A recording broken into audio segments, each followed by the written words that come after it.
Hi, I'm Susanna Kalcic, and you're listening to Life in Practice podcast.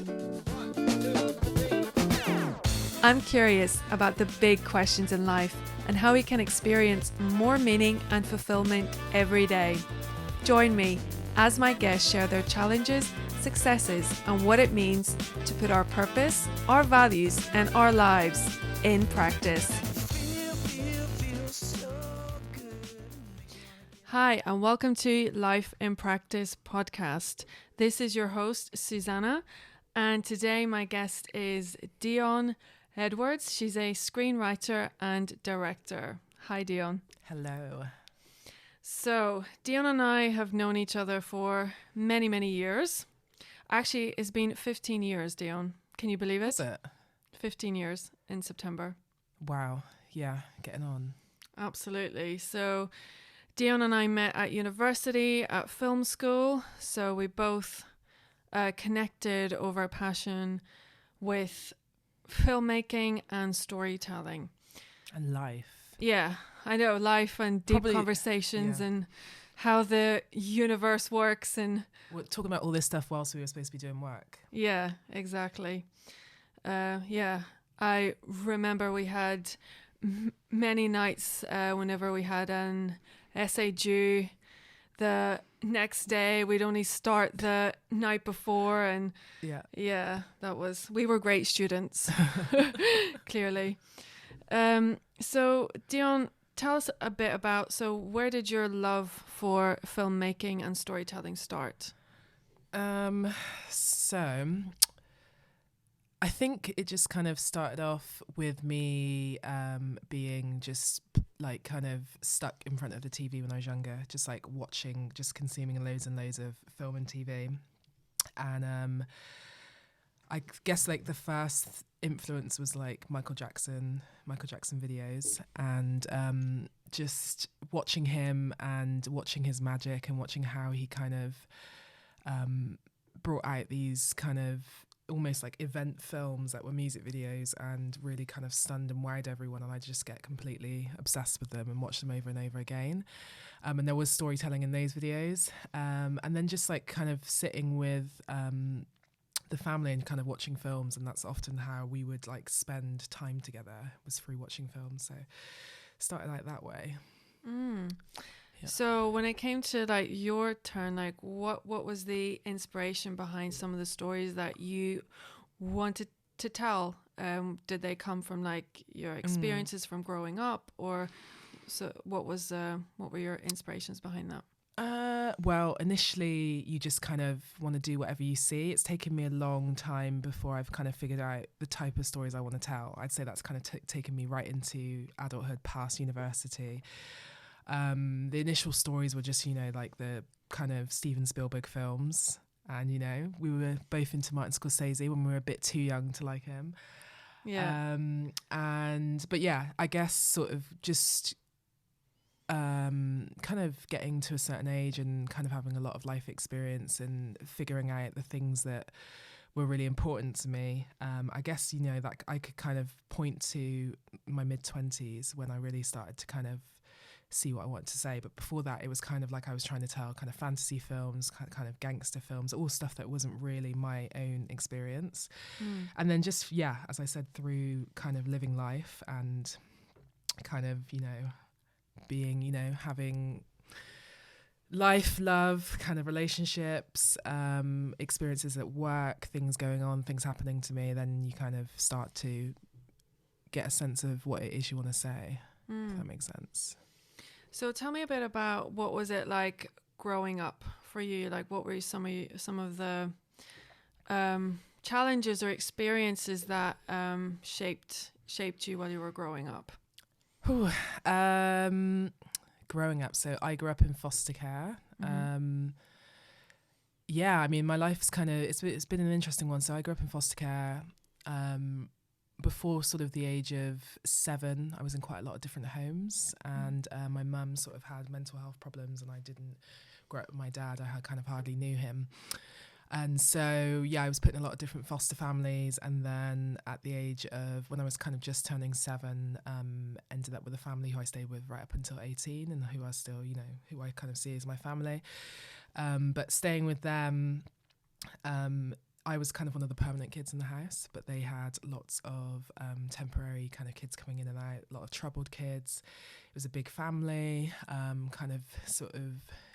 they were a kind of interracial couple, so Jamaican foster dad and white kind of English foster mum. And both kind of like working class, but yeah, kind of growing up in that environment. And we kind of lived in a very like white working class area, but then kind of had a pub on the kind of, the Afro-Caribbean side of town. And so I kind of just had a lot of different things shaping me kind of culturally growing up.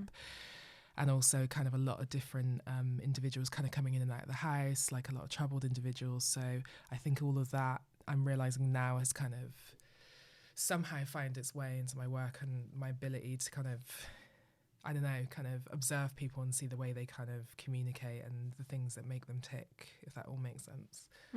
Yeah, it does. And what kind of an effect did it have on you personally to grow up in what sounded like quite an unstable home situation? Like, did it have an effect on like how you felt about yourself or how you felt about those that you were sharing the home with? It's funny because you don't really, as a kid, you kind of roll with things. You don't really see it as unstable. Like, obviously before the age of 7 or whatever, going into all those different houses, kind of staying with different families, I can't really remember the effect it had on me.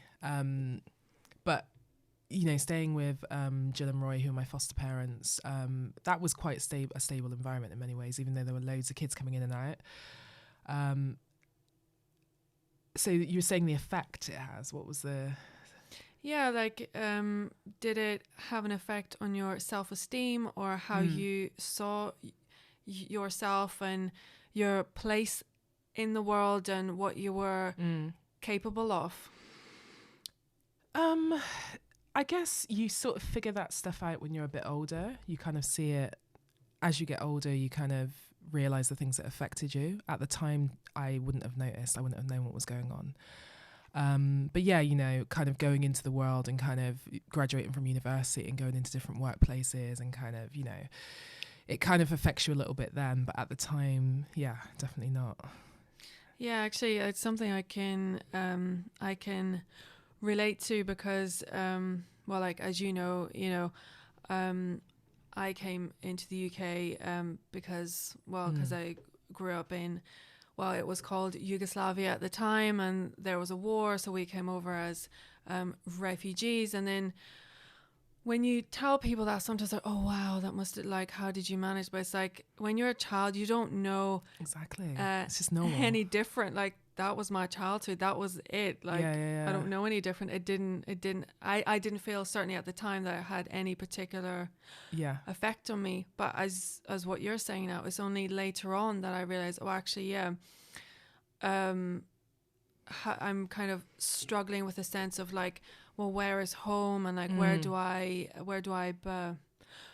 belong, and all those questions are only coming up much later. But at the time, I think actually children are a lot more resilient than we give them credit for. Definitely, yeah. You just accept things a lot more as well. Yeah, because you don't know any different. You don't have that thing of like, it should be this way or it shouldn't be this way. You just go, okay, this is happening, and that's it, and it's just completely normal to you. Which you kind of have to remind yourself to do in adulthood, which I'm trying to still remind myself to do. Yeah. Okay, so you then moved from Bristol to go to university here in the Big Smoke. What was that like, and why did you decide to go to film school then here in London?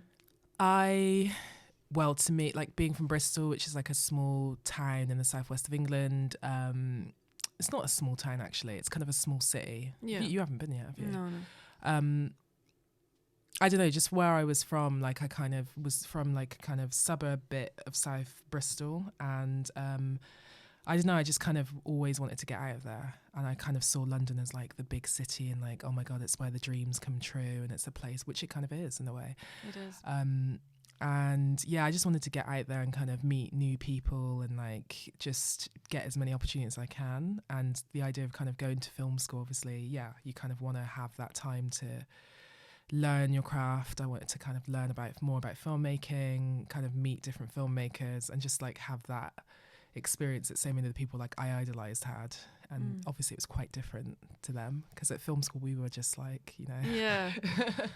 Yeah, it's funny, like I feel like at university you learn more about like life and experiences rather than what you're actually supposed to be there learning. But obviously, I mean, it's with film school, it is more of a practical kind of course. It's not like not really academic. Yeah, but ours was a little bit academic. Yeah, I don't even know if you'd call it a film school fully. Like it wasn't necessarily one of those vocational. They did call it the film school. Yeah.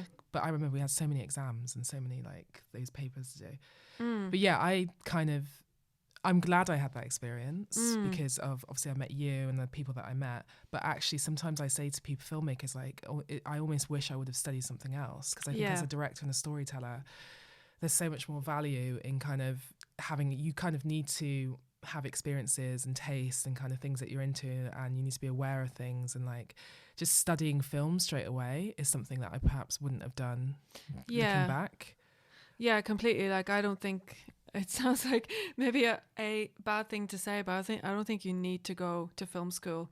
I mean, you can learn how to use you can learn how to use equipment either on your own or like you go and work. I think that's a much easier and hands-on way definitely to learn things. Exactly. But to actually be a storyteller and a creator and an artist, like I don't think it's something that you can necessarily learn. No, like, I mean, what do you think is can you learn to be can you learn to create art? I don't think you can necessarily learn, because I think art is born out of you, and it kind of comes from who you are, your soul or whatever, as they say, kind of really comes from the person. But I do think craft is something, like in something to say, you can kind of learn craft. I don't think you need to do that through film school. Like I certainly, like, no shade to like Westminster, because obviously that was, you know, it's a good place to go to. But actually, I think the majority of my learning came from actually making short films and kind of just doing and having no idea what I was doing, but working with a bunch of people and just saying like, let's do it. And actually I learned everything I know, I think, from that, rather than through sitting in a film class. Obviously it's also really good to like study films as well and watch things, but you don't need to pay all that money to go to film school. So. Yeah, absolutely. So when did you know that you wanted to be a screenwriter and director? Like, why both?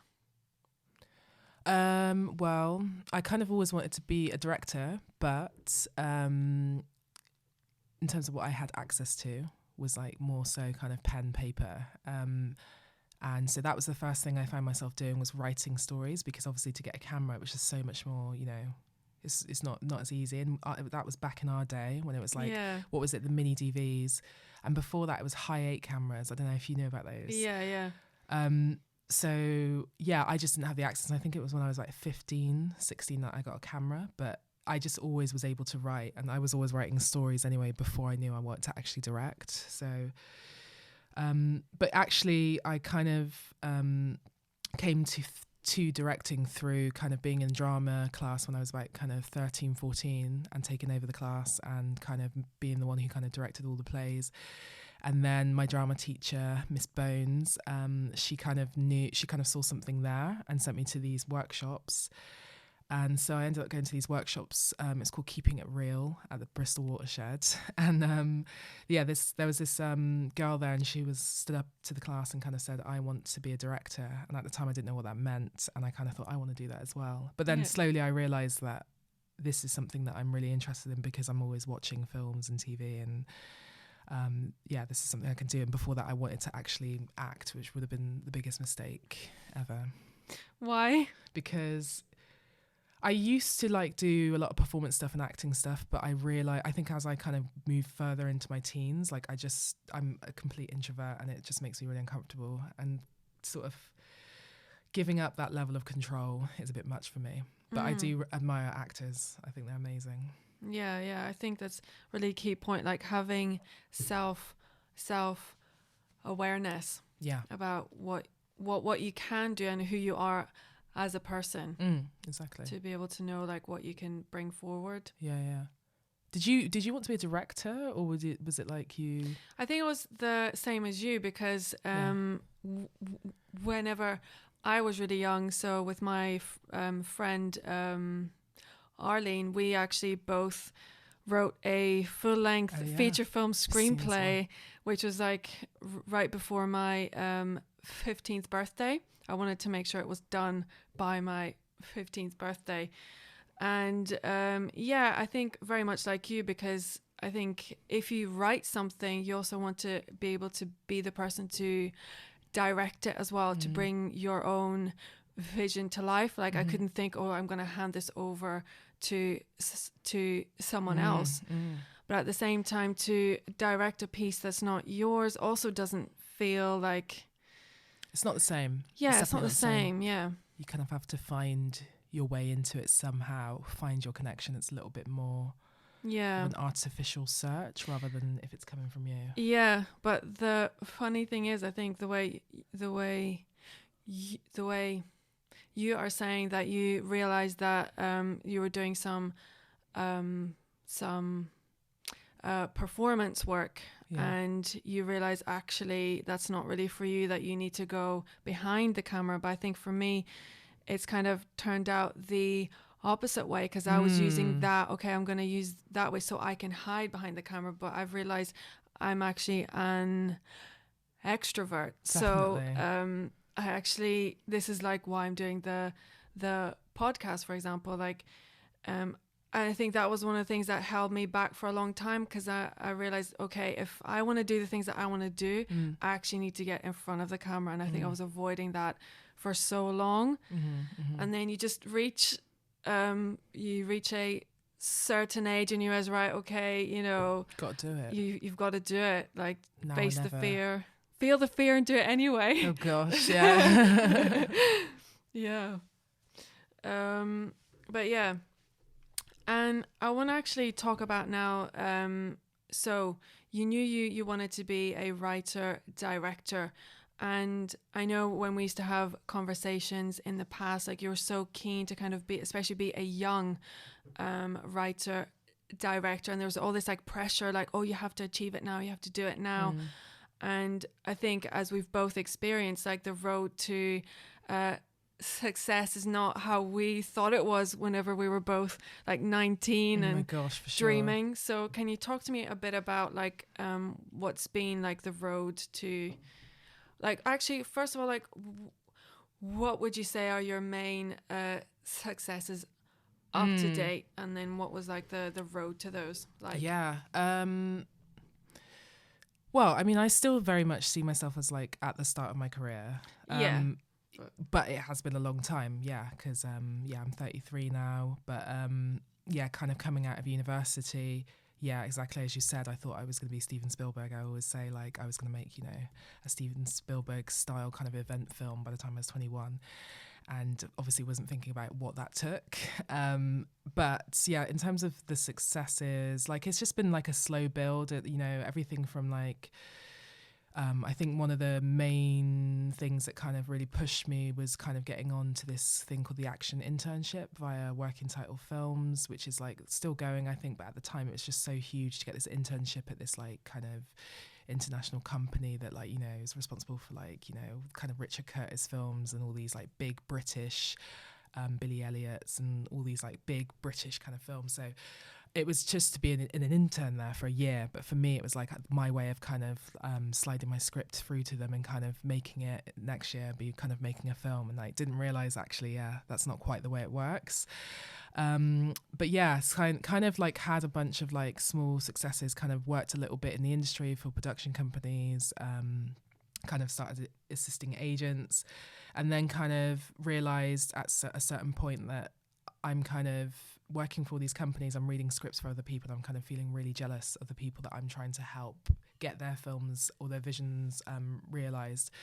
And so I decided to quit, and I think I was about 24, and kind of just get a job where I had some flexibility and get like a kind of minimum wage job. So I ended up working in a cinema, and just make short films and find a way to like, yeah, kind of learn as much as I could about what I was doing. And that kind of took a long time. That was a lot of years. But through that, made a bunch of short films, met a producer called Georgia Goggin, who's like my kind of business partner, I should say. And we still working together now.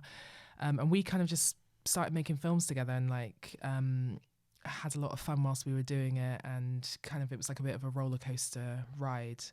But through making all those different films, as I said before, you kind of don't, that was my film school in a way. And then kind of worked our way up to kind of making We Love Moses, which was the short that kind of blew up and kind of opened up loads of doors for me. Yeah, so what were some of the, because you won quite a few different awards for We Love Moses. What were some of the major ones?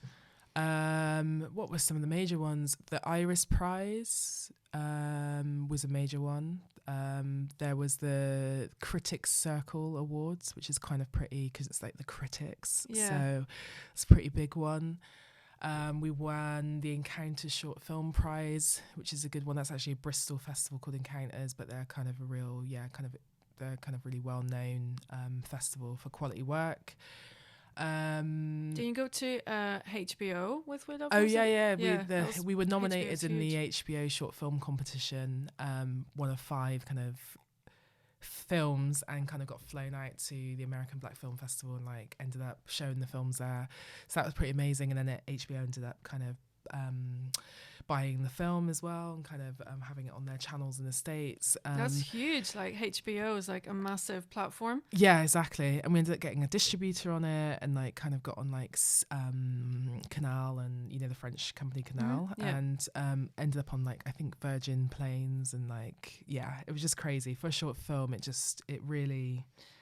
So what do you think about why do you think We Love Moses had that winning touch? What do you think about it spoke to people? Or can you just briefly tell us, like, you know, in a nutshell, what the story is, and like why do you think it touched people? It's funny because I thought I'd get better at this, but I still don't like to reveal what happens. Yeah, I get it. Yeah, you can't tell the story without revealing what happens. But sort of in short, it's about a young girl called Ella and her first obsessive crush on her brother's best friend Moses, and kind of everything that comes along with that. But it's also about that kind of, I guess, awakening you have when you're young and you kind of have that first person that you really like. But it's also kind of about kind of sexuality and kind of love between brother and sister, and like, yeah, it's just about so many different things. I think what made it so successful is that for me it was like my most like personal film, and it was a film that was kind of like a passion project for me. Like, it was so important to me. And before that, like, all the shorts we'd done were kind of almost like exercises in a way. They just didn't have that same level of like, this is something I'm absolutely itching to say. We kind of almost like wanted to learn the craft through just making these films, and like, they weren't necessarily films that I'm like, okay, this is going to be the one that I want to really present myself as a filmmaker to the world. So We Love Moses kind of was that. And I don't know, I can't really say what's made it so successful, but I think that has something to do with it. That, you know, it kind of goes to my feature film now, Pretty Red Dress, which is already, you know. Well, I think it like touched upon important themes about, especially like, you know, young men as well, and how how they experience their own sexuality, or don't feel like they have that freedom to in the way maybe that they would like. Exactly, yeah. Well, no, like, the themes in it are, really strong. And I think, definitely people relate to those. And similarly with Pretty Red Dress as well, which is kind of touching a lot on kind of similar things of masculinity and secrets, and kind of this thing of wanting to express oneself and feeling like you can't because of I guess, the boxes that people place on you in our society. And that's just something that I'm really interested in talking about, which is like kind of social norms and how they kind of confine people. Is that why? Because you feel like, do you feel you personally like don't fit into a social norm, or is that something that you've struggled with yourself? Well, you know, I'm sort of a black queer woman, so there are some things in there, you know, I tick some boxes there. And there's a lot of experiences I have coming from my background as well, and coming from like a working class background, and kind of, you know, trying to sort of navigate the world. There's been a lot of there's been my own struggles through that, and that kind of, I guess, comes out in the work that I'm talking about. So let's talk about then the road to success, because you know, I'm sure whenever people like watched you, like when you put We Love Moses out there and everything, and they're like, oh wow, look at Dionne, like she just got her big break, she's so lucky. So of course, I'm sure, do you think that luck plays a role in it? Like, did you feel at any point you had some luck, or? Oh, there's definitely luck involved, but I do think a huge percentage of it isn't luck as well. It's a lot of hard work. It's a lot of discipline. It's a lot of just sort of daily, just really hard work every single day, and kind of belief in a lot of years. But then once you've kind of put all that into it, then it can kind of meet with luck, and like luck does come, because, you know, there's certain people that you meet, like for us, like, you know, if certain people wouldn't have read it perhaps, then it wouldn't have got into the right hands, stuff like that. But in order to kind of get the success, I guess, you kind of need to have all the, I guess, the grind going into it, all the hard work, and then that's when luck can kind of help as well. But I can't just run on luck personally. No, some people can, I don't know. I mean, Some I think so isn't there that really famous quote saying like luck is when preparation meets opportunity? I'm not sure who that's. Well, there you go. That's a much more to. articulate way of describing that. So tell me then, like, what are some of the like routines that you had to put into place to make sure that the preparation was done, so it can be ready for the opportunity? So I know that's one thing from you that always came across to me, was that you are so disciplined, dedicated, consistent, and patient, really, as well. Yeah. Well, I always say that I'm not always patient, but I'm not always that patient. I always say that I'm quite naturally, I feel quite lazy as a person. Like, I kind of, if I could right now, you know, I'd just be led across the sofa, just sitting there, like lying across it. But I'm here. We'd do this interview on the sofa, forcing you to be on a podcast. But yeah, I can be quite lazy. So I kind of, for me, it's just sort of necessity to like have, I guess, like I say habits. My habits have really helped me. And I spent a lot of years working in these jobs in sort of cinemas, and doing kind of a lot of shift work. So you never really have a kind of balanced thing of you're in a certain time every day. It's like all over the place, but I'd have to kind of really make sure that every single day I had an hour or two to spend on what I'm doing. And that was just, I sort of, because I did that so much and kind of made it into a habit, then I was just, it just became such a normal thing for me. But people kind of, I don't know, it's a bit like, you know, when we're talking about when you're a kid and you kind of don't really realise, you don't kind of see something as like a big deal. It's the same with everyone thinks, oh my God, you work so hard and, you know, you're so consistent, but actually it's just to do with habit and sort of, necessity to get done what you're going to get done. Otherwise, I realise, like, from a young age, if you don't do, then you're not going to get stuff done. So. Yeah. But then I suppose, like, some people, they work for a certain time and they're like, oh, like it's not working, maybe they don't see the progress. So like, I think your why is really important. Like, what's been your driving force which helps you to do it when maybe you don't feel like doing it? Do you even have times where you feel like, oh, you can't be bothered? Or Definitely, of course, yeah. I mean, going back to what I'm saying about habit, you just when you're so used to doing something, it's that sort of like getting up and brushing your teeth, or you know, if you're a person who goes to the gym, like after a while, because you're just so used to it, it's sort of like you have to do it. Even like with bad habits, like if you keep doing it all the time, then all you're going to do, like your messy room, like me and you just have messy rooms, like we can't help it. And so we're just so used to it, and we're kind of used to, you know, chucking things around. So it's just like, it's like that really. For me, it's just having things that I do every single day. So how do you create new habits then? Well, that's the hard part at the start of it. You just have to kind of force yourself into what you're doing. So if you want to write every day, for example, like usually I get up, I don't know, like we'll make a cup of tea and then, or make some breakfast, and then I will just sit at my desk and I will work for like 3 to 4 hours. You just have to do that every single day. And for the first few days or even the first few weeks, it's going to be hard, and you've got to do it even when you don't feel like it. Even when you're just feeling like, oh my God, I really just want to be anywhere but here. You just kind of have to force yourself there. And then just after a while, you just become really used to it.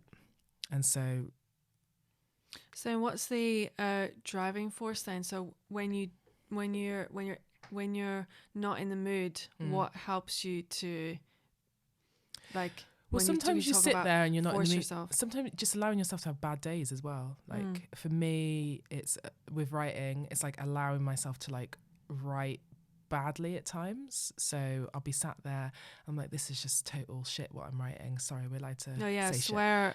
Shit. You can use any bad word you want. Okay, so it's gonna all come out. Yeah, it's like kind of sitting there and like allowing yourself to write shit basically, and that's okay, because sometimes you can write a few pages which you think are absolute crap and you think, what a waste of a time, but actually you've done the thing of sitting there. The next day you come back to it and you'll edit it, and actually there's some good stuff in there. It's just doing it, and it's just repetition race basically.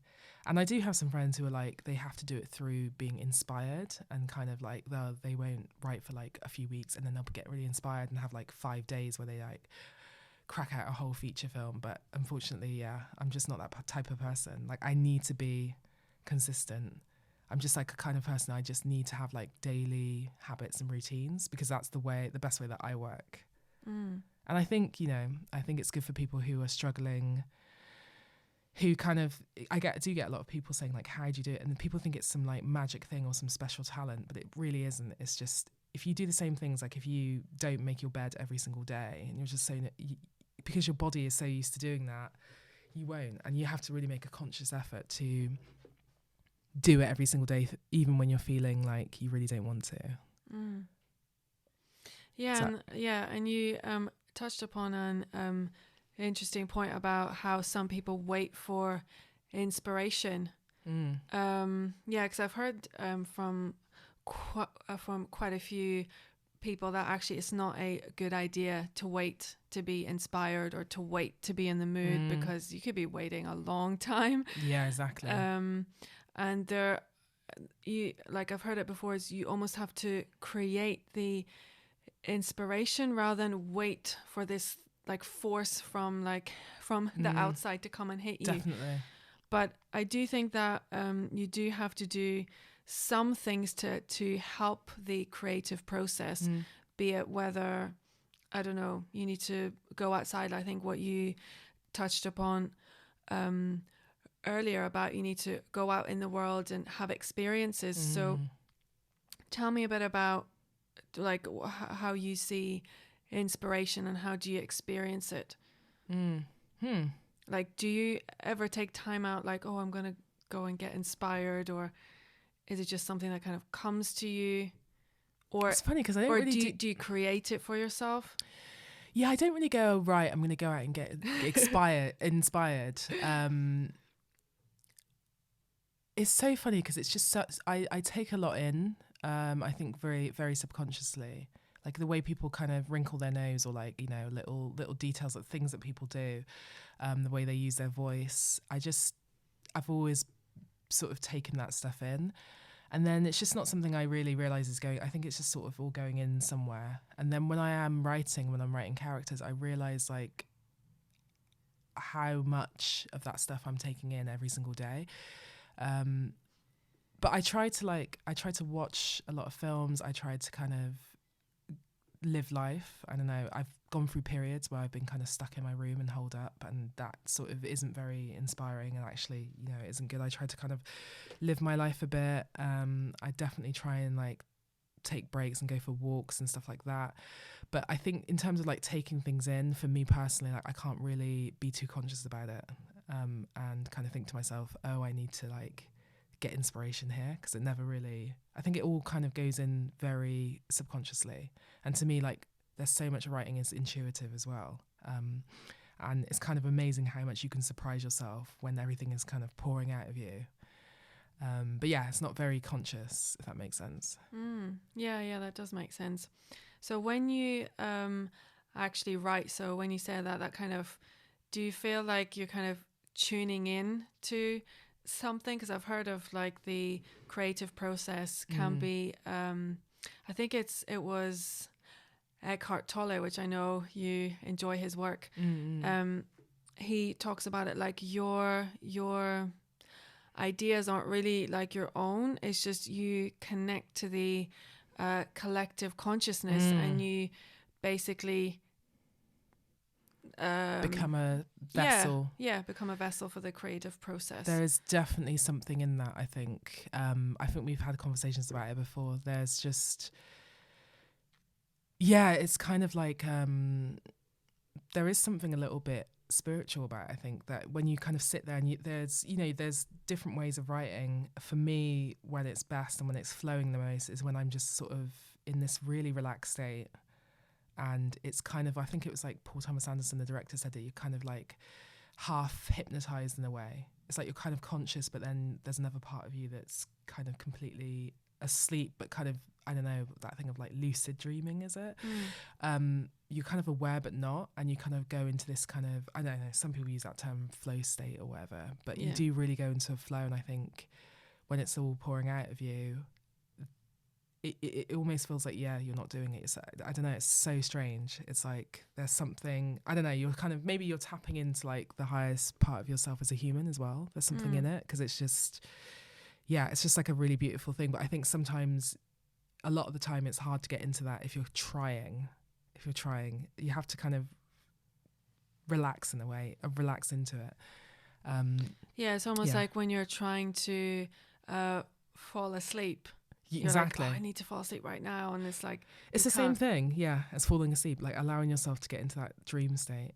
But like, how would you say you do it? Like, maybe in terms of like podcasting, do you think you have to get into those? Yeah, I think it's about it's like tuning into the present moment. That's all there really is. So it's about being fully present. So you try not to be inside your head. Like right now, even though I have so many things I need to think about, like, okay, are the cameras working okay? Is the sound, is everything, timing, how much time do we have left? How can I construct the rest? There is a lot going on, but at the same time, I need to be fully present with you, so we can actually, and this is what actually with the podcast is quite, is really, really exciting to me, is because we're kind of creating art now in a way, if that makes sense. Definitely. It's a very collaborative process, and you're not sure which way the conversation is going to go exactly. Obviously, I have like an idea, and that's kind of exciting. You don't know what's going to come up. Yeah, definitely. Yeah, exactly. But the key is like being present and not being too much inside your head, tuning into your body. Exactly. But then you're pulling, even with you asking me these questions, you're kind of going into your memory a little bit and trying to kind of, there's a part of you that's using your mind and kind of having to dive into something. It is, but it feels like, but it feels like it's coming from a presence, if that exactly. makes sense. Yeah. And I would say that applies to writing as well, and directing as well, which obviously we haven't spoken about as much, but you have to kind of get there. I guess directing almost feels like closer to what you're doing here in a way, where you kind of just have to kind of prepare as much as you can, but then you get on set with the actors and you have to allow whatever comes to come, and it has to be as natural as possible, and you have to kind of allow it to be exactly as it is, and maybe there's imperfections in it, but yeah, it's kind of being really present with it. Yeah.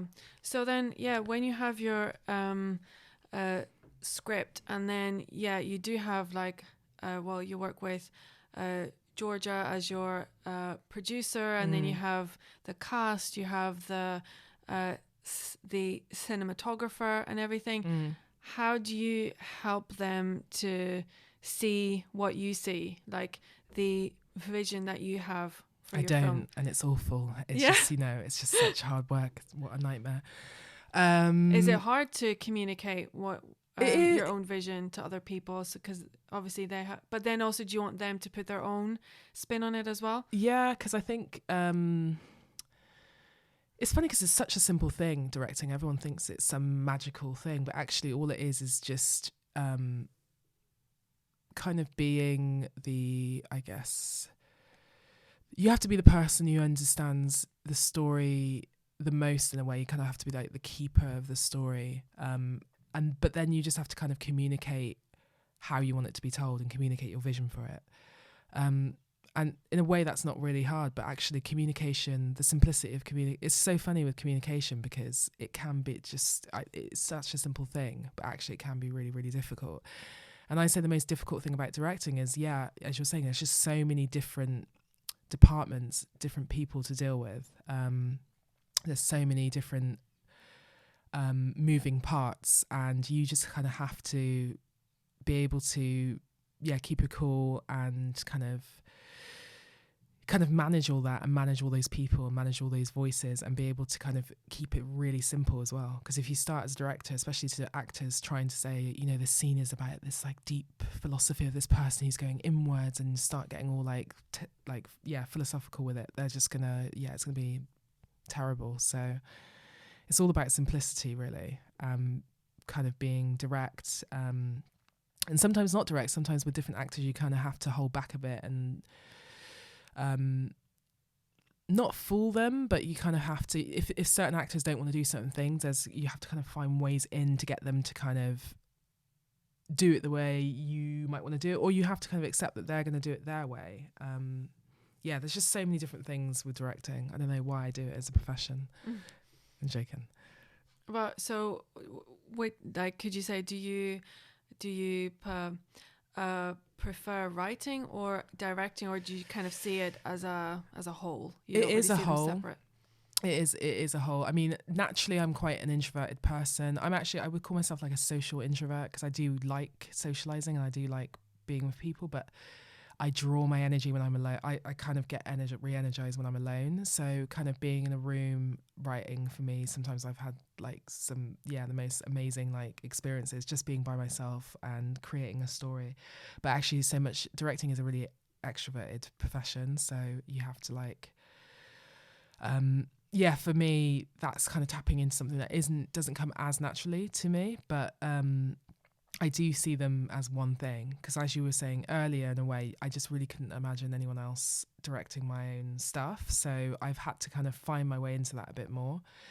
But kind of in terms of like the management process of like managing people, that's the bit that has been harder for me. I think it's getting a lot easier now the more I do it. But in terms of like creating the vision and kind of, coming up with ideas for like the world and building on stuff and kind of creating all this thing, like that's a side of it that I really enjoy. Yeah, that makes sense. Yeah. And now I want to jump to a little bit of, so we talked about like how important it is to create habits and have discipline and being consistent to achieve success. And first of all, like, what is your idea of success? Because I know we've talked about this quite a few times. And do you think it was what you thought it was when you were younger? Like, how has your idea of what it means to be successful changed? And also, how do you balance being so focused and working really hard and then having a personal life as well? Has it had an impact? Yeah. What's my idea of success? Yeah, it's a different idea. I mean, I think I thought, initially when I was younger, it was like making that great film and, winning loads of awards and, kind of being a really young director and kind of, quite, what's the word? Surface level things in many ways. I think because that's, those are the things that you see as a young person and you think that's okay, that's what it's all about. But actually kind of having had, I know, it's not been huge success, but some successes with the short film and having the opportunities that I've had and kind of going through it, I've realised that actually, those aren't necessarily the things that mean something to me anymore. For me, I think obviously success is within film is being able to kind of have the opportunities to continue making films, because even getting one made is kind of a miracle in a way. So basically being in a place where I can regularly make work, that is success, but actually it's not necessarily winning all the awards, although that would be very nice if that happened with my feature. But what was the second part of the question? It was just more because obviously you're very focused, you work hard, and I was just wondering, is it hard to balance that like with your personal life or like taking care of your health and all those kinds of issues? So let's talk about that. So kind of leaning into what I'm saying about what I thought success was. You sort of realize that, because I have gone through stages where my personal life has just gone. Like I've just been focused on what I'm doing and kind of haven't been socializing and just kind of completely like cut myself off. And it's just not very healthy. And that's something I would have definitely changed. That I definitely change in a way, because it's just so important to basically make sure that you're interacting with people, like the relationships and kind of having really good people around you, but also taking care of yourself as well, like kind of the self-care, being able to like, I don't know, have that time alone where you're just sort of maybe you're not doing anything at all, you're just sitting there staring into space. You're really good at that. You say, when you used to kind of say to me, you sit on the couch sometimes and just sit in silence and just it's just I don't have as much time for that now, but but just having those, I think you're really good with that kind of meditation thing of like being able to just sit and take stuff in. And like I've had to kind of bring more of that into my life and like just looking after myself basically. When did you realize that your life felt a bit out of balance? It's sort of just throughout the last 10 years always felt out of balance in a way. It's been very like up and down. This year in particular, like it's been a year of like, it's been like a roller coaster year for me. I had like a friend who passed away, and I had just quite a few people, lost quite a few people this year. And then also like had some incredible things happening, some incredible successes, but kind of had to definitely it was definitely a tough emotional year for me, and it kind of made me kind of reassess things a lot and kind of look at a lot of things going on in my life. And one of the main things that came out of it was just sort of realizing the importance of just having kind of connection and like balance and love in life, like through just like relationships with and friendships with people. Not that I didn't have friendships and relationships, but it's just sort of, when you're young, you kind of think that it's all about kind of achieving and kind of getting that something, and you realize actually it's just more about your day to day and your day to day with the people around you, if that makes sense. Absolutely. And tell me a bit about, so you talked about health and self-care as well. And can you tell me a bit about that journey? Like, what did you learn about your self-care and what you needed to do, and any new habits or changes that you made? Well, because you and I mean, we've had conversations, I think, quite a lot over the years about food and health and Well, yeah, eating well, you know, is a big deal. I mean, I've kind of, for me, like, just looking after, yeah, just kind of thinking about what you're eating and what you're putting on in your body is like been a big thing for me this year. Almost to like a slightly obsessive level. So like I've had to kind of sort that out a bit. But yeah, kind of thinking about so much about what you're eating and what you're consuming and what's going into your body. It's just so important. And with the type of job that I have, you have to, you know, kind of flying around, kind of moving around a lot, having kind of sometimes irregular sleep patterns and stuff. You just got to do what you can to nurture yourself and your body. And so, yeah, that's been something that I've been trying to do a lot this year. I'm really getting into it. Do you have any like routines or anything particular that you follow, or is it more like an intuitive thing? Yeah, I mean, well, at the moment, I think, you know, my digestive system is a bit all over the place as a result of like this sort of crazy year.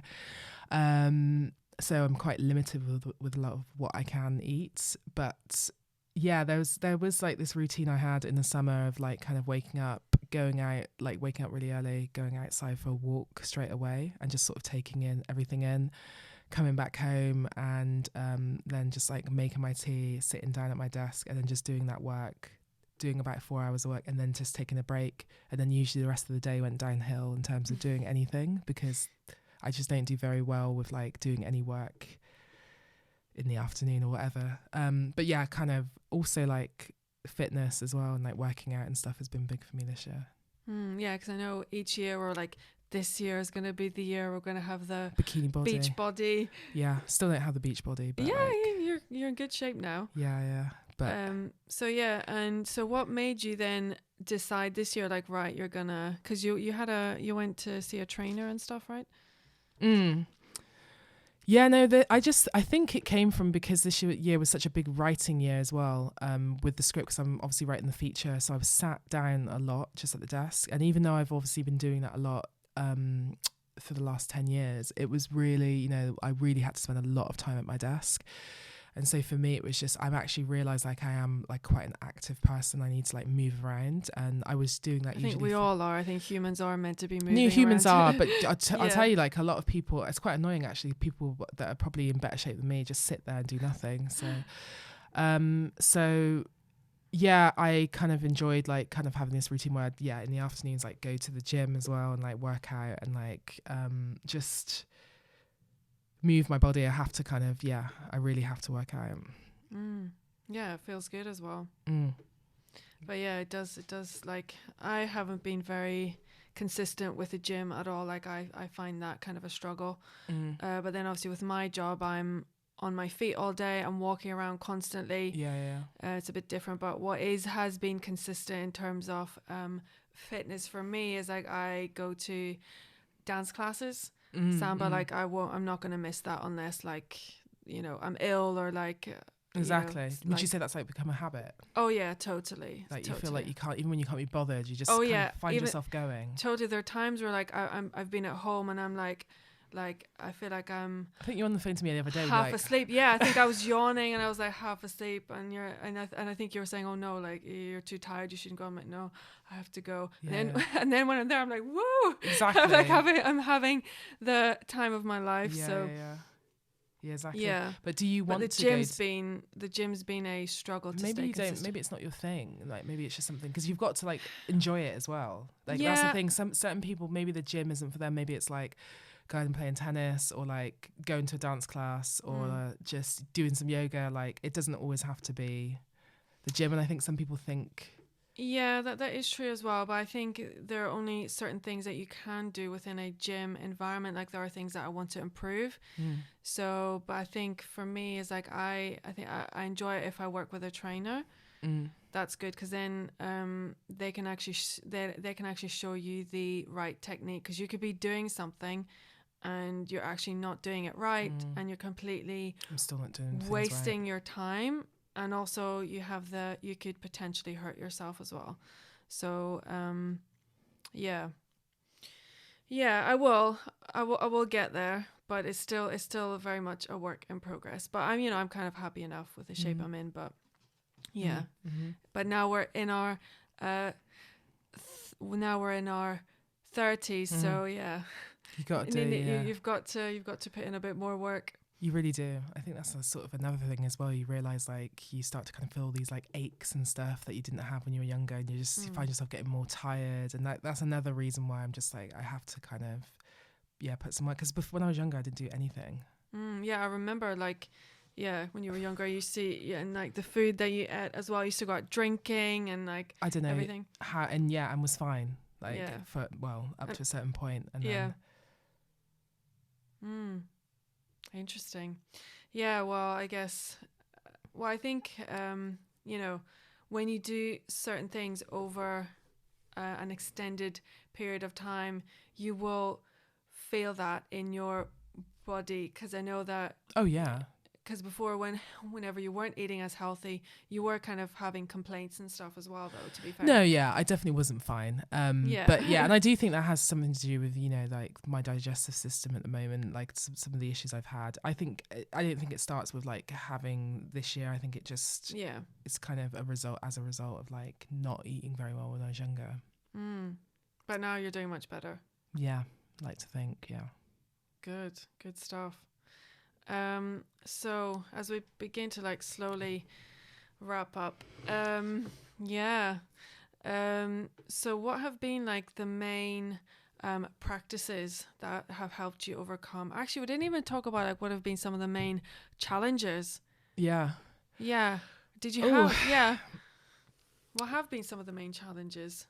Some of the main challenges, I mean, it's hard to kind of think of like, I think for me,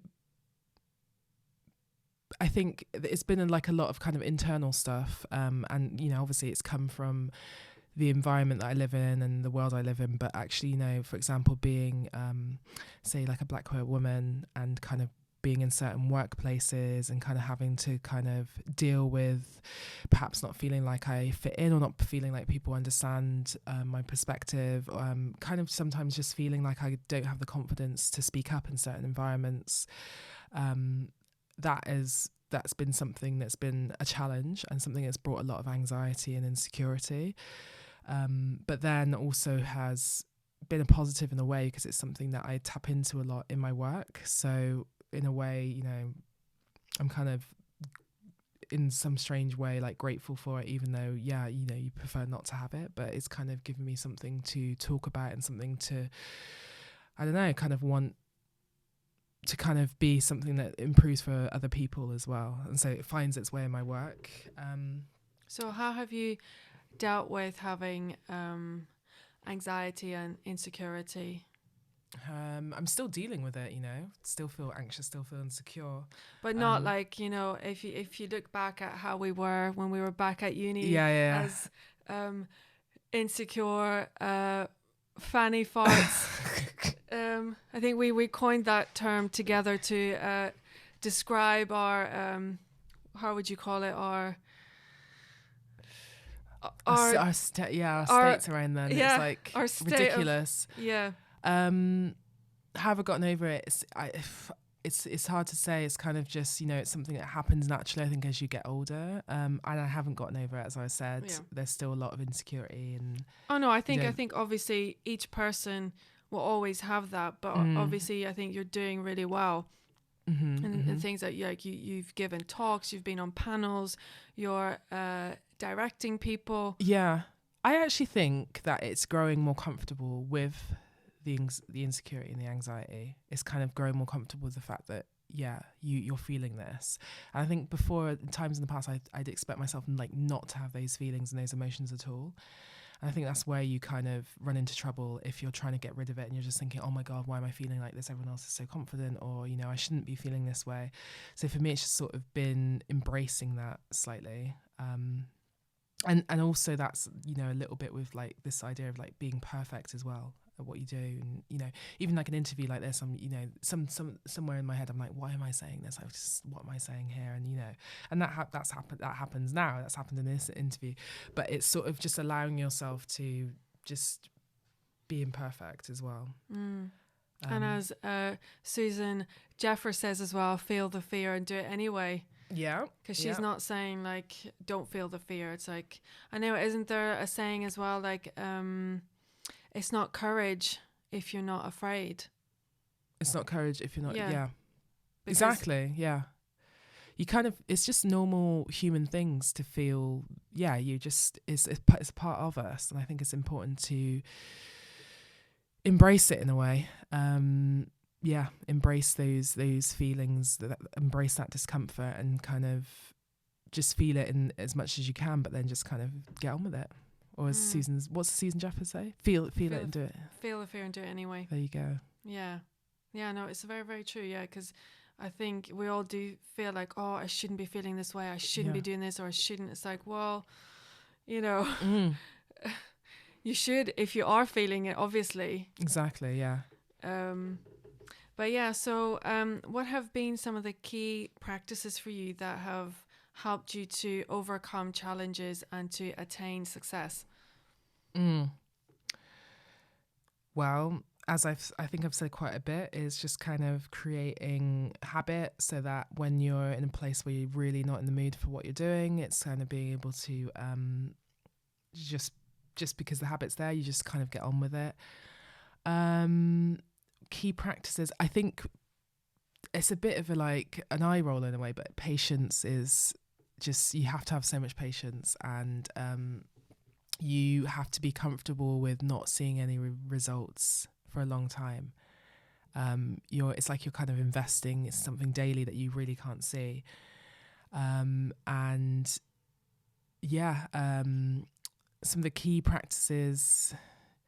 What was it? What was the rest of the question? Just like what are the key practices that have helped you to overcome challenges and attain success? Yeah. So what have I said? So patience, habits, consistency, love of what I'm doing as well, because that's like a big thing. You have to really love what you're doing. Because for me, it's been like a 12-year journey to just be at the point where I'm making my first feature film. And if you're not in love with what you're doing, if you're just kind of doing it because you think it's cool or you think it's this and that, it's just gonna, destroy you in a way, because there's been so many times where you do feel like giving up, and you have to just really, you have to kind of find that joy. And as you get more success as well, like, remind yourself of the joy and of why you're originally doing it in the first place. So I just really love what I'm doing, and I want to make sure that I continue to kind of remind myself of that as I go down the line. Wow, fantastic. Yeah, completely agree. And actually, because you talked about your feature film, but we're not going to touch upon it in this conversation. We'll have you back on when it's ready to come out, and we can dive deep into the feature film. So we'll keep people in suspense for now. Excellent. If I don't scare them off in this interview. So just to wrap up then, so what are some of the most important things to you? Like, what do you value most, and how do you put it into practice? Well, I think coming from this year I've had where there's been some losses, and sort of emotionally it's been a really difficult year. I've sort of found that it's a bit cheesy, but for me, kind of love and kind of practicing love and embracing love and being able to accept love has been really important. And it's a kind of subject matter for me that's really important in my work. I find that, like, there's a pattern in every kind of film that I'm writing where it's kind of talking about, like, the insecurities of characters, but also the connection that they have with each other. And it's just something that I think is really important in life, and in sort of someone's success as well. And I guess we haven't had like too much time to kind of talk about all of that stuff, but I'd say kind of love is the thing that's really something that I realize that I value the most. But how does one practice it? Because that's one of the things that I really want to uncover, like with this podcast, is we talk about these grand values and principles, but like, what do they actually mean? Because, you know, we can hear from people like, oh, I love you, or oh, I care about you, but like, what does that actually? Well, I think it's like, as you said, it's like in the little things. Like, we've had a lot of conversations about this. It's just sort of in the little small things that you're doing, and in the small behaviors, and in the friendships that you have, and it's sort of what you're the small actions that you're undertaking. But I think it's also just important to be present with people. I think that's one of the, you know, I kind of think about, like, you know, when I think about my family and stuff, like being as present as I can with them, and that's a practice that I'm trying to do. And then I think self-love as well, thinking about yourself, and it taps into everything we're saying about, you know, your anxieties, your insecurities, your kind of, you know, when you're feeling impatient, it's sort of just embracing all those things and feeling them as much as you can, and just sort of saying to yourself it's okay, and then continuing on. Absolutely, yeah. Like, I completely agree with you. I think especially like when it comes to love, is there also like a famous like proverb or quote is like the greatest gift you can give someone is your presence. Yeah. And I think that's so true, because you can be in a room with someone, or you can even share your life with somebody, but if that person isn't present with you, like, it's not really real.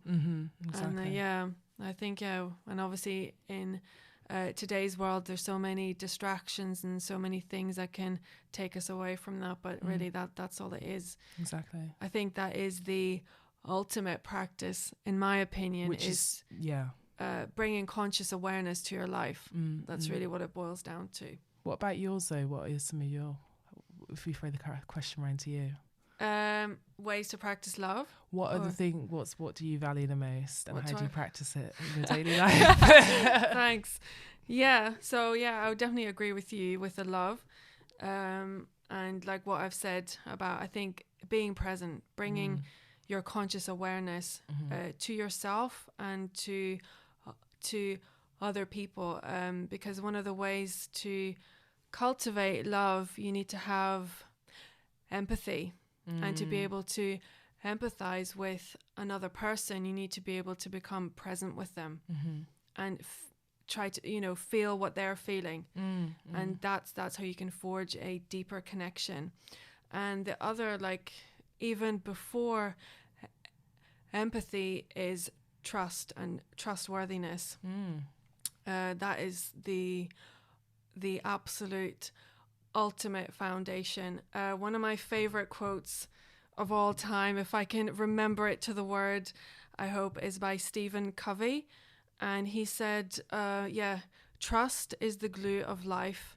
It is the single most important foundation of all human relationships, or of communication. Gosh, I want to look this up now, because I want to get it right. So trust is the foundation. Absolutely. Trust with yourself. And if you don't trust someone, how are you ever going to have any kind of connection, quality connection with that person? Trust is everything.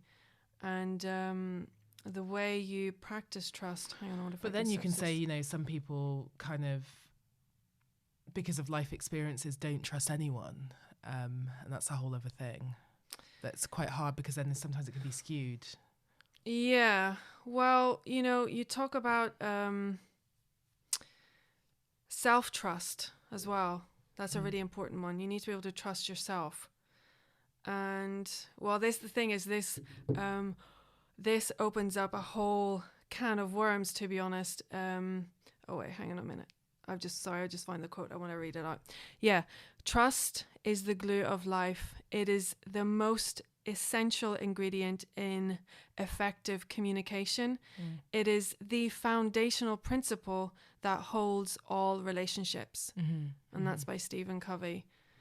I absolutely love that. And what was I saying? Yeah, self-trust. Yeah, I mean, this opens up a whole can of worms of much deeper conversations, because the experiences that you have with people, especially when you're growing up, if you learn to doubt yourself, then you don't trust yourself, you doubt your own intuition, which is, I think, things where, like, with me and the choices that I've made in certain relationships where I haven't paid attention to my intuition and I didn't trust myself, that things that felt off, that were wrong. So yeah, cultivating self-trust, that's key, but cultivating trust with others, and that is, trust can only be cultivated over a long period of time, of consistency, of showing up, of knowing that someone has your back. And those can happen in really small ways. It's not about grand gestures all the time.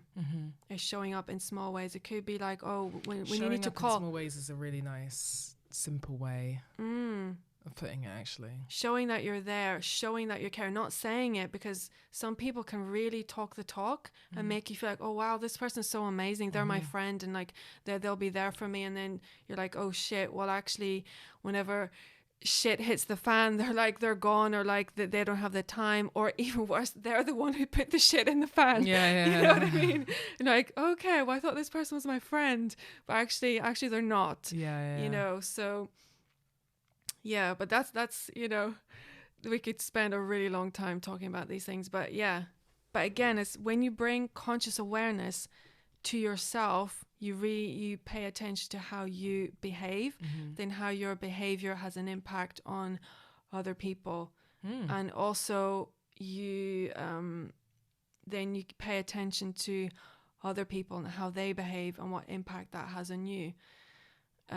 Because you can talk about, with some people, how your body feels when you're with them. Do you feel contracted? Do you feel open? Do you feel safe? Do you feel like you need to be constantly like have this kind of wall up, like that you're defending yourself? Are you expressive? Are you holding yourself back? So those are the small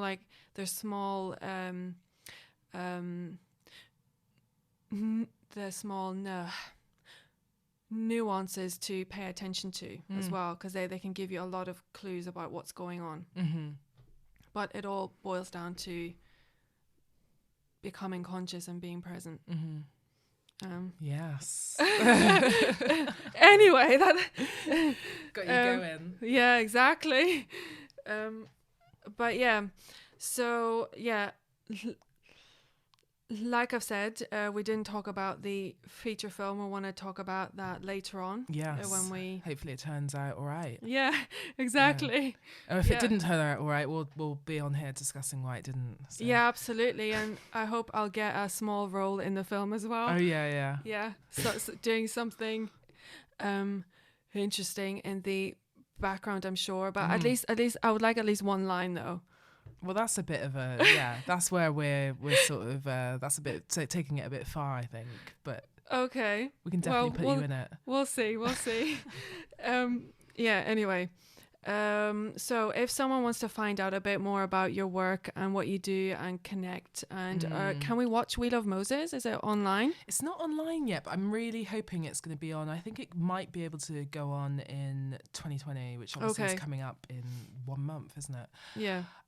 So I don't have tons of stuff online. I actually do have a TV episode that I directed called That Girl, which is kind of this standalone, well, it's not standalone, but it's part of this anthology series called That Girl, which I directed. The rest of my shorts aren't really online, but you can see I'm on Instagram. What's your Instagram? Dionne Knowles. I'm going to add links to this anyway. Okay, so you so can check are you me. mainly on Instagram? Or mainly on Instagram, on Twitter a bit under Dionne Knowledge, but yeah. Facebook? Facebook, not really, because my Facebook's quite private, I think. So it's not really the most and website? One. And then website is www.tangtangfilms.com. Yeah, I'll make sure to have that all linked up.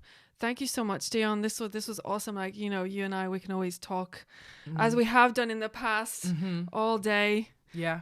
So this is fun. Thanks for having me. Can't wait to be back. Yeah. In the new year. Yeah, absolutely. Yeah. Yeah. Whenever your feature's done. Looking forward to it. All right. Thank you so much. And thank you so much for listening. If you enjoyed this episode, please subscribe, And if you think that someone else would enjoy it too, make sure to share it with your friends. Until next time, that's it for now.